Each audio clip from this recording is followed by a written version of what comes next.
My mother, legendary former Channel 7 anchor Diana Lewis, had a very special relationship with Aretha.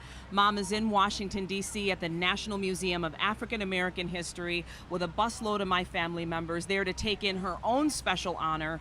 And then, of course, when news of the Queen's passing hit and she's there in the moment, it became about Aretha in that moment. She joins us live on the phone right now. Mom, how are you feeling? How is the atmosphere there?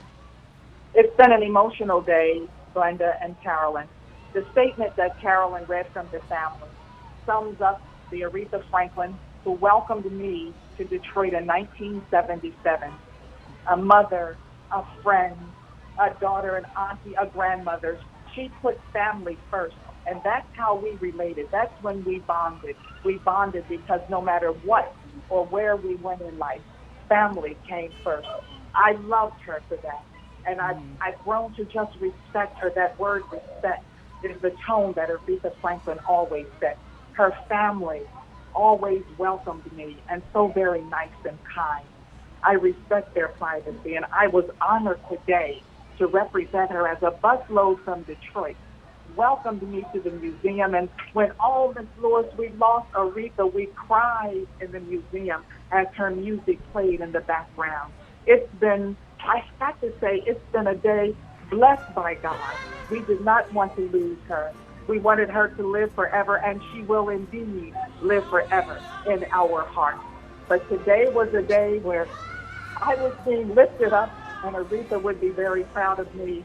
And today was a day that we lifted Aretha Franklin up for all that she has done. I love her. I will miss her dearly. I've enjoyed the relationship with Aretha Franklin. And most of all, I love the grandma Aretha Franklin was, because I have my two granddaughters, Audra and Cameron, standing right here beside me. And there is no greater joy than to pass down your legacy for those who love you and will remember you. I miss her. And Glenda, you know, Mom, traveled to New York with me to many parties to celebrate Aretha. Yes, Mom, and we were talking about that family feeling with Congresswoman Brenda Lawrence and Carolyn sitting here, and the opportunities that I've had to sit down and interview and talk with Aretha, because as we heard Chuck Stokes say earlier, and this is true about her and her family, she only sat down with people that she felt comfortable with, and it was an honor. And every time we sat down, the first thing out of her mouth was, "How is your mother? How is your family?" That is exactly how she was, setting the tone for the mother and grandmother and aunt that she was, and that's what we loved most, Mom. She cared deeply for us, and we felt it every time we were in her presence. Every time. I was just so proud to know this woman. You know, she was a no-nonsense individual. If you didn't come to Aretha straight, then you need to stay home. This woman was so intelligent. She was well-read. She was current on every angle. Everything that you wanted to talk about, politics, whatever was going on, Aretha was ready to hold a conversation with you. I just told her it's such high regard. She's so angelic to me as I stand here now. I love Aretha Franklin. God bless her.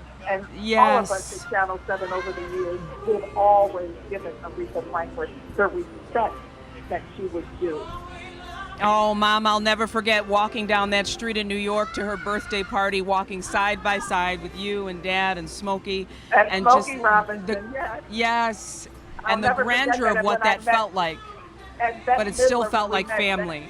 It felt like family. Everyone we met there, everyone sang her praises. She was just so good-hearted when she gave to the children in Flint when we had the water crisis. When I witnessed her writing checks and giving money to the homeless in Detroit, making sure children were fed. She worked in the soup kitchen. We're talking about the Queen of Soul. We're talking about a national icon who was put on an apron in a minute, because that's how down to earth and real Aretha Franklin was. She is I hear your tears, Mom. Treasure. I hear She's those the spirit tears. Of Detroit. She's a treasure, and I will miss her, and I love her family. I'm getting filled up, Carolyn. Yes, indeed. Diana, thank you for your words, Thank you, Mom. and we feel your love for Aretha. I mean, she was a wonderful woman, and a lot of people